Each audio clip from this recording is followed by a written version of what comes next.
Hey, Jonathan here, Colfax Math. Today I'm going to go over the CBEST. That's the California Basic Educational Skills Test. You have to pass this test to be a public school teacher to get a credential. I'm not going to go over the whole exam, just the math portion of it. I have some strategies so you do well on this exam, and I'm just going to have the camera over my shoulder as I work my way through this test. And what I would recommend is that you do the problems first, pause the video, and then watch how I solve it, make sure you get them all right. So I'll put a link to the exam.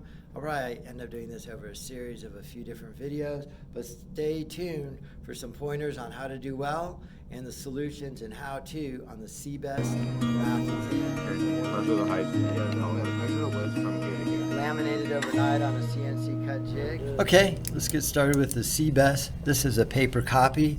Make it accessible in the link. But you actually take this exam on a computer, but you're allowed scratch paper. You are not allowed a calculator, but you are allowed scratch paper. So let's take a look at it. Table of contents. This is a good packet to go through. Test directions. And then here's your answer sheet. You can see the whole CBEST is split into 3 categories. Measurement, stats, estimation, that's category 1. Computation and problem solving.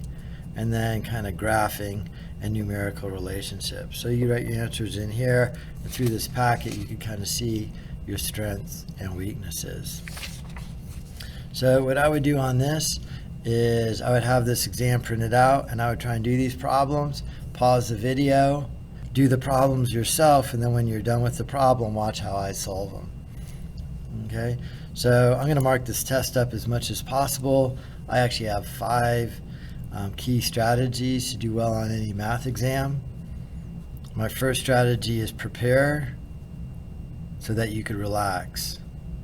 Right, the best way to do well on a test is to prepare yourself and then go in there relax. When you're all tense and you don't know what's coming up, that's where you make a lot of mistakes. Pace yourself. You have a ton of time on this exam, but you want to figure out how much time you have, how many problems you have, and then use the allotted time per problem. You want to mark up the test. So in this case, I'm going to mark up the test a lot as I'm taking it. You'll be taking it on a computer, but mark up your note paper, so number it, show all your work. And there's a bunch of reasons you mark up the test, one of which is if you go back to check your work, you know exactly where it is. If you don't finish a problem and you go back to continue to work on that problem, you'll have all your work there. You won't have to start all over again. So make sure on your scratch paper you number what problem it is and you show all your work.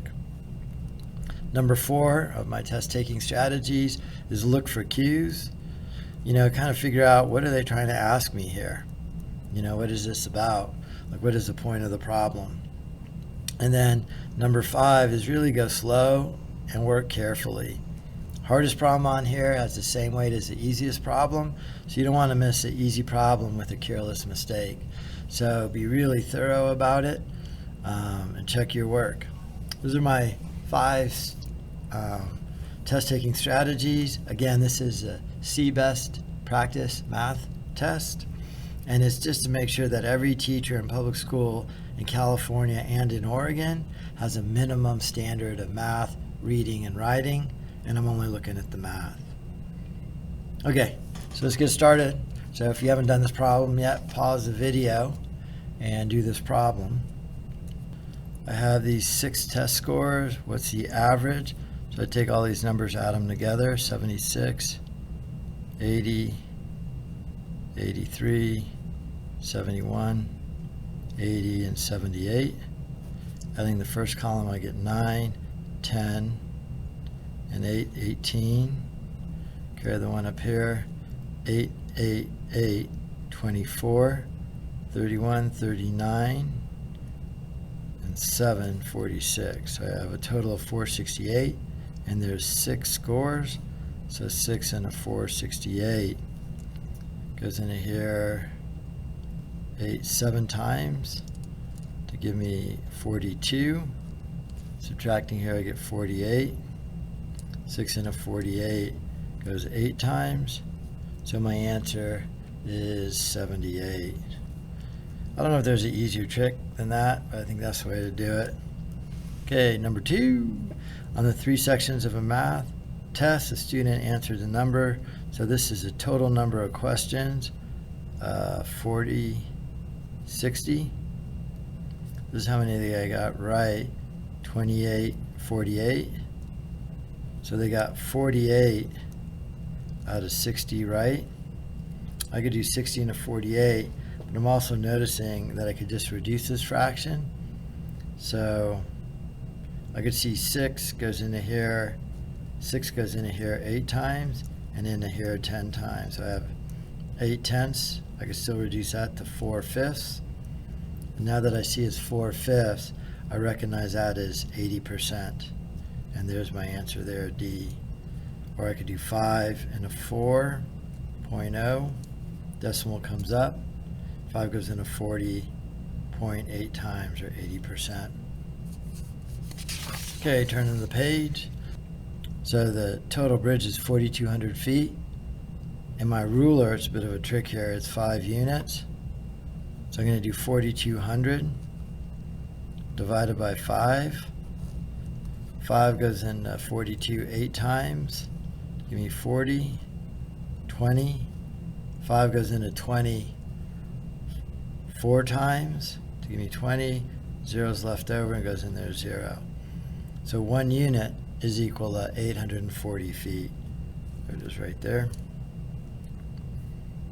Which is the most appropriate unit for measuring a pencil? Pounds doesn't make sense. Quarts, pints, tons, none of those make sense. Ounces is probably the best unit. And I went through a process of elimination there. All right, turn the page to number 5. Okay, number 5 here. She needs to order rope for 32 students. They each get a piece of rope that's 5 feet 8 inches long.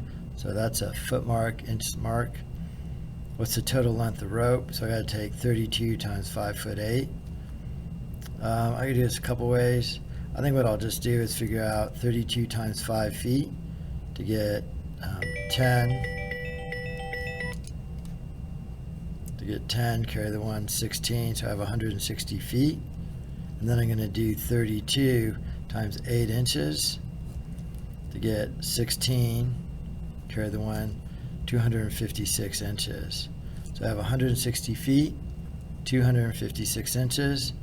I know 12 inches into a foot. So 12 into 256, 2, 16 will go in there once with 4 inches left over. So that 256 inches is 21 feet, 4 inches. So I have 21 feet, 4 inches plus my 160 feet. So that'll give me 181 feet, 4 inches. So answer D.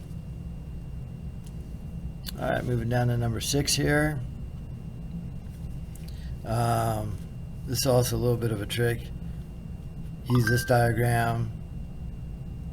What's the total length? It looks like an area problem, but it is length of the shoreline. So it's 1, 2, 3, 4, 5, 6, 7, 8, 9, 10, 11, 12, 13, 14, 15, 16, 17, 18, 19, 20, 21, 22.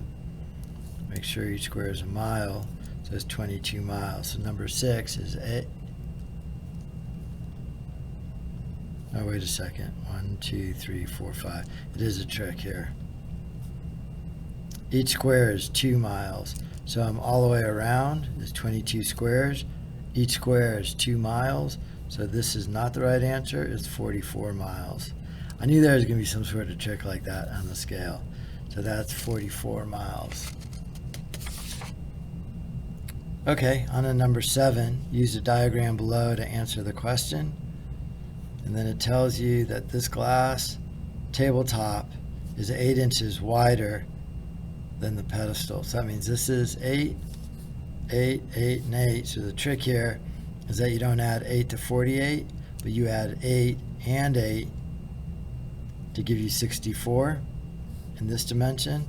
And then this is 36 plus that 8 and 8. 36 and the 16 is 52. So then let me reread this again. Perimeter of the tabletop. So that is going to be the 64 plus that 64 plus that 52 and that 52. So that'll be the perimeter. 8, 10, 12, carry the 1, 13, 23. So all the way around is 232 inches. So number 7 would be E. All right, moving on to number 8 here. Uses 1 box of cat food, so 1 box for every 5 days. How many boxes does he use per month?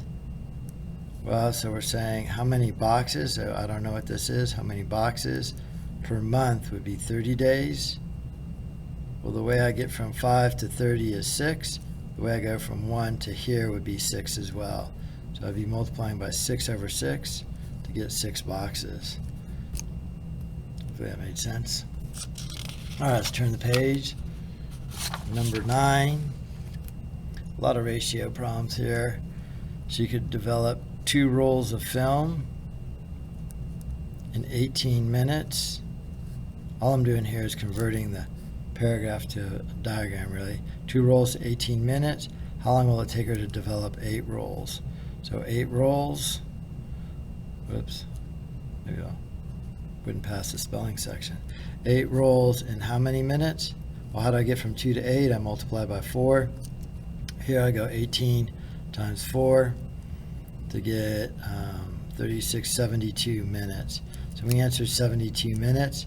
It's not here, but I know that 60 minutes to the hour, so 60 goes in 72 one time, with 12 minutes left over. So number 9 is B. Okay, down to 10. She has a bag of marbles. The bag contains 18 black,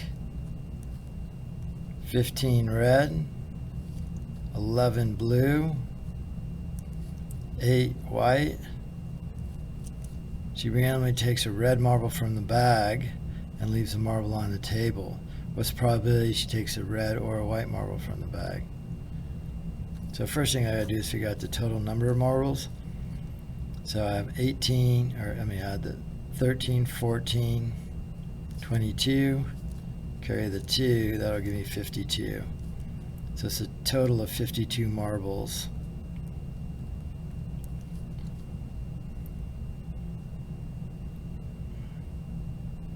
So now there's 1 red marble out. This is kind of a bit of a distractor. So there's 1 red marble out here. So now we're actually at 18 black, 14 red, 11 blue, and 8 white out of the total of now 51 marbles. Right, so when she takes that one out and takes it out, it changes the number of reds in there and the total number. So this is the next part. What is the probability she will next take a red or a white marble from the bag? So a red or a white would be 14 out of 51, or means add, or 8 out of 51.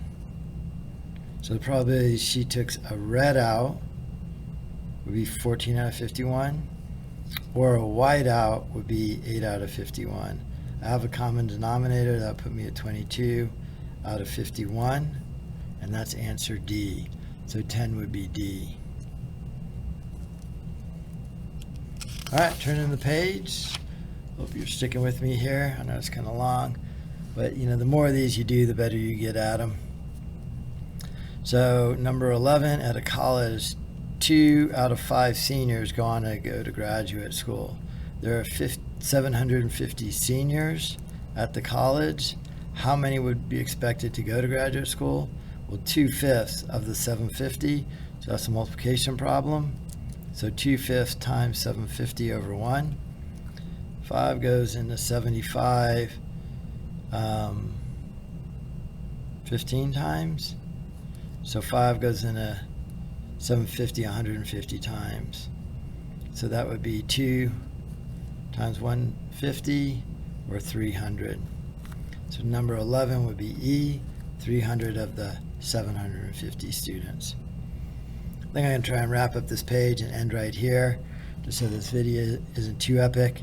And after 13, I'll do another video and do some more of these. Okay, so now I'm on number 12.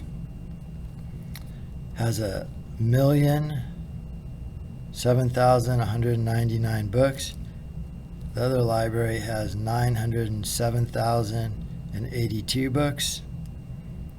Which of the following is the best estimate of how many more books this library has than that library? So just lining them up like this, I could see it's about 100,000. So is there anything even close to 100,000? There's not. This is really about place value, so it has to be answer A. All right, another one on estimating here. What's the best estimate for I'm going to round this down to 4,000. I'm going to round that up to 400. And I'm going to multiply those two together. I'm going to have 16 plus 1, 2, 3, 4, 5 zeros. 1, 2, 3, 4, 5 zeros. So it should be 1.6 million. And there it is. So 13 is answer B. Okay, number 14 here. Lowest point on Earth is the Mariana Trench, about 36,000 feet. So that would be a negative value. The highest point on Earth is Everest at 29,000 feet. Which of the following is the best estimate? So how do you go from 36 to 29? That would be 65,000 feet. I just add those together, and that would be D. Down here, Kim is in 10th grade, takes this test, and then you're supposed to decode this kind of testing results. Raw score, that just means his actual number. It's not number right or anything. That's kind of unrelated.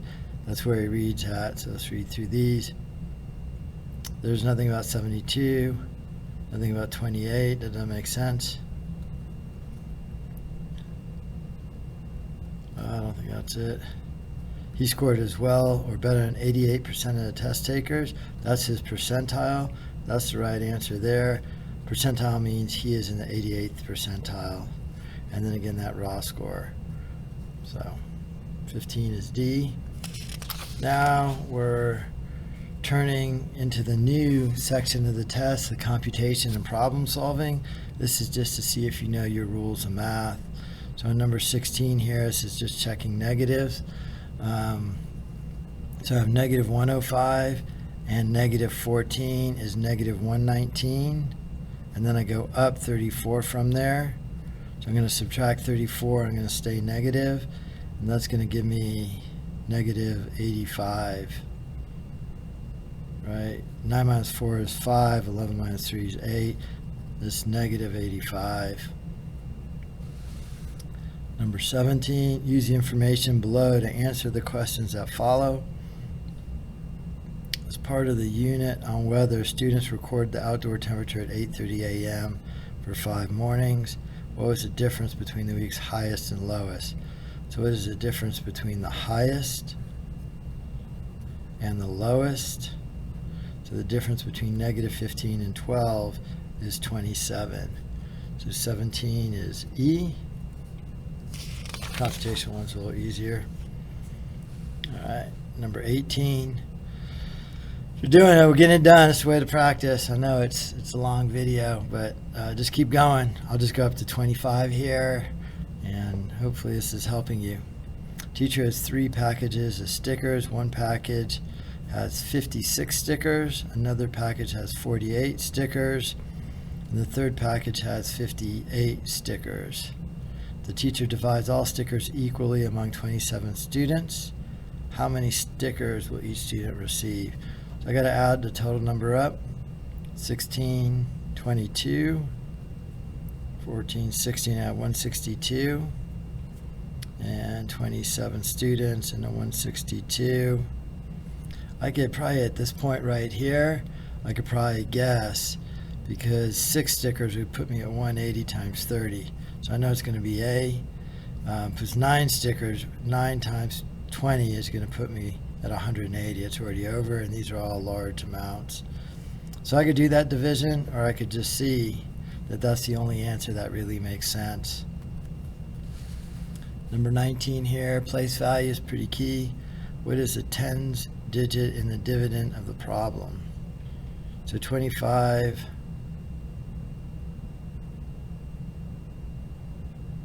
Oh, it goes in here 5 times. So that's really, this is kind of a tricky problem. 25 times 5 is 125 with the remainder of 23. So that's going to give me 148. So it's going to be a 4. Let me double check that one. 25 goes into 148. 5 times 125 with the remainder 23. So answer C. Hopefully that made sense. Last week, doing some fractions here. Number 20, last week Mario walked 7 3/4 of a mile. This week he walked 15 5/6 of a mile. What's the difference between the distance he walked this week and the, so I'm going to subtract my fractions. So I think I'm going to do it this way, 15. I'm going to get a common denominator. So the numbers that both 4 and 6 will go into would be 12. So I'm going to multiply this by 3/3. I'm multiplying this fraction by a factor of 1, doesn't change the value. I'm going to multiply this fraction by 2/2. So that's going to give me 15 10/12 minus 7 9/12. 10/12 minus 9/12 is 1/12. 15 minus 7 is 8. So it's going to be answer B here. Okay, let's take a look at this one.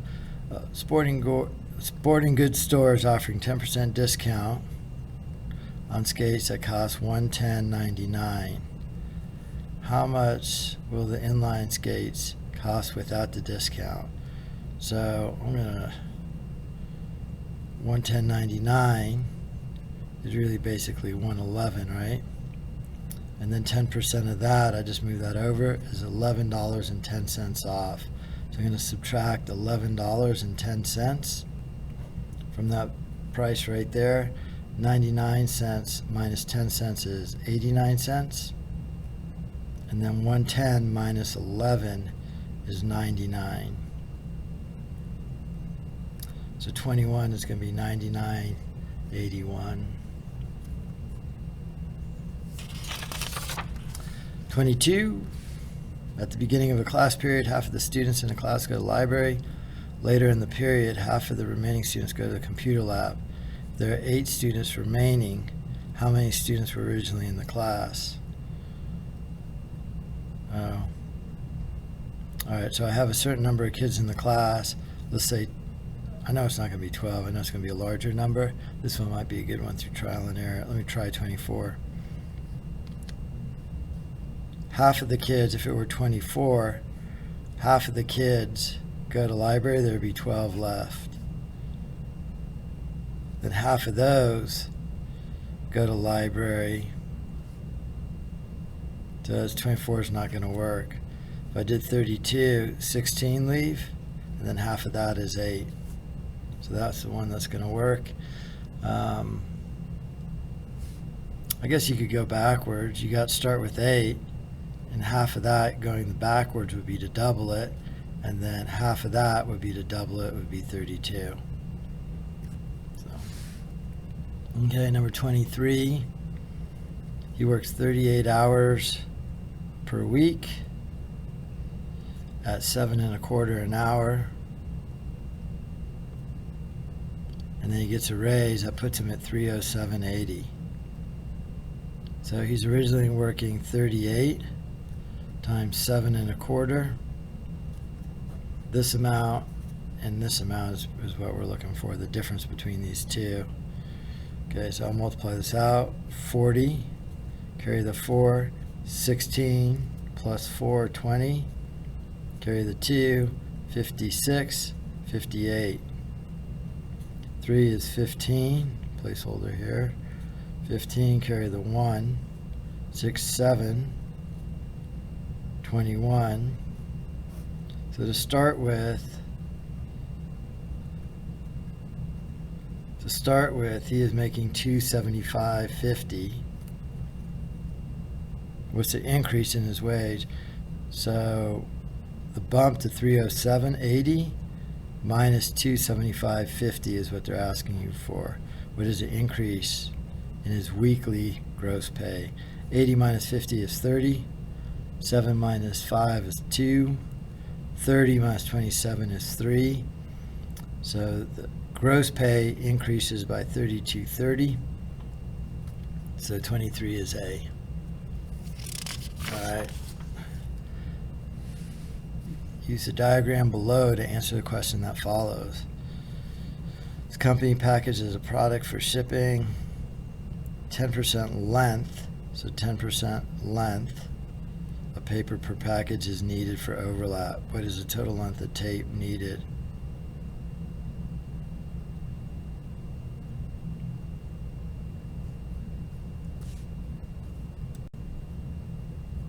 So this one, we're talking about the tape, which is this going all the way around it. Let me figure out the overall length of it.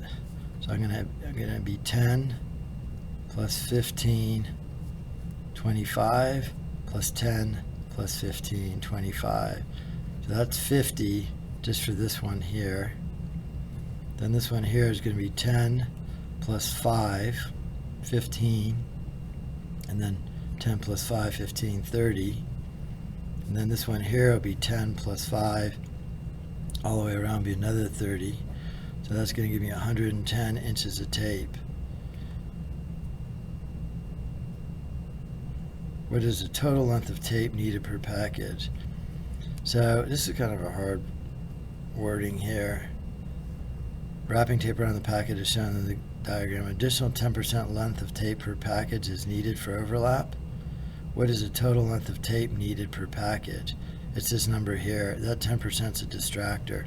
So the total length of tape is 110 inches. So 24 is E. That's a intentional distractor right there. All right, let's move on to number 25. Arturo is driving at a speed of 50 miles per hour. At 2 o'clock, he sees the following sign. He continues at the same speed at 2:30. How far from Canaan will he be? So he's traveled another 30 minutes at 50 miles per hour. So he's traveled another 25 miles. All right, 50 miles in an hour, so 25 miles in a half hour. So he travels another 25 miles. So how far from Canaan, like the biblical Canaan, will he be? I would have to do 62 minus 25 because he's that much closer. I got to borrow here. 12 minus 5 is 7. 5 minus 2 is 3. So he would be 37 miles to Canaan. So that's number 25. 37 miles. A lot of it's really decoding the words, but marking these tests up helps me a lot. I hope you're doing these problems and getting them right, and if not, maybe watching me do them could help you a little bit. The test is in a link. There's a link to the test in the description of the video, so hit that, print it out, and kind of work through it on your own, and then if you get stuck, watch me do the solutions. So that's half the test. When I continue, I'll do a second video starting at 26 through 50. This is Colfax Math. Thank you for watching. I hope this helps you with the CBEST. I'd like to hear your comments below if you have any. And if you like the video, hit like and subscribe. Okay, thank you. And more importantly, thank you for wanting to be a teacher. It is a fantastic career. I wouldn't trade it for the world. I love my job.